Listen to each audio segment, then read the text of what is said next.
Hello friends, welcome to my channel Sargam edutech. അപ്പോൾ നമ്മൾ ഇന്നത്തെ വീഡിയോയിൽ ഡിസ്കസ് ചെയ്യാൻ പോകുന്നത് പത്രങ്ങളും സ്ഥാപകരും എന്നതിനെക്കുറിച്ചുള്ള പാർട്ട് 2 വീഡിയോ ആണ്. അപ്പോൾ നമുക്ക് നേരെ ചോദ്യങ്ങളിലേക്ക് കടക്കാം. ആദ്യത്തെ ചോദ്യം, ബഹിഷ്കൃത ഭാരത് എന്ന പത്രം സ്ഥാപിച്ചത് ആരാണ്? ഉത്തരം BR അംബേദ്കർ. ഇദ്ദേഹം നമ്മുടെ ഭരണഘടനയുടെ പിതാവാണ്. ചോദ്യം 2, നാഷണൽ ഹെറാൾഡ് എന്ന പത്രം രൂപീകരിച്ചത് ആരാണ്? ഉത്തരം ജവഹർലാൽ നെഹ്റു. ചോദ്യം 3, ഇത് വളരെ ഇമ്പോർട്ടന്റ് ആയിട്ടുള്ള ഒരു ചോദ്യമാണ്. യങ് ഇന്ത്യ എന്ന പത്രത്തിന്റെ സ്ഥാപകർ ആരാണ്?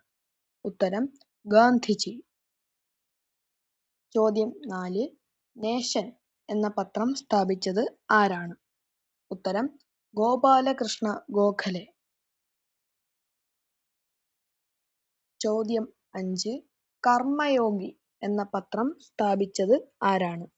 ഉത്തരം അരവിന്ദ ഘോഷ്. ചോദ്യം 6, ന്യൂ ഇന്ത്യ, കോമൺവീൽ എന്നീ 2 പത്രങ്ങൾ സ്ഥാപിച്ചത് ആരാണ്? ഉത്തരം ആനി ബെസന്റ്. അപ്പം നമ്മുടെ ഇന്നത്തെ വീഡിയോ ഇവിടെ വൈൻഡ് അപ്പ് ചെയ്യുകയാണ്. Thanks for watching. വീഡിയോ ഇഷ്ടപ്പെട്ടാൽ സപ്പോർട്ട് ചെയ്യുക, ലൈക്ക് ചെയ്യുക, കൂടാതെ സബ്സ്ക്രൈബ് ചെയ്യുക.